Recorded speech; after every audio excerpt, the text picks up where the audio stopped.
সত্যিই তো এখন এই আলুতে ইনভেস্ট করার লোক কমে গেছে।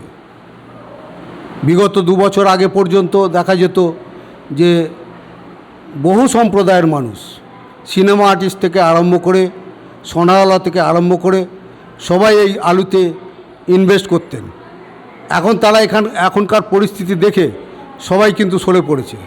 শুধু একমাত্র আমরা যারা আলু ব্যবসাদার আছি, আলু ব্যবসা করি এবং কিছু সংরক্ষণকারী আছেন, তাদের ওপর নির্ভর করেই এই চলতে হচ্ছে। আজকে ওই অন্য সম্প্রদায়ের মানুষরা যদি এইখানে থাকতেন তাহলে চাষিরা অটোমেটিক দাম পেতেন, দামটা আরও বেশি পেতেন। কিন্তু সেক্ষেত্রে দেখা যাচ্ছে যে তেনারা এই আলু থেকে মুখ ঘুরিয়ে নিয়েছেন। যদি পুনরায় আবার সেই সুদিন আসে, আবার সকলে যদি এই আলুর লোডিংয়ে এসে লোডিং করেন, চাষিরা দুটো পয়সা পেতে পারে এবং তাদের মুখে হাসি ফুটতে পারে।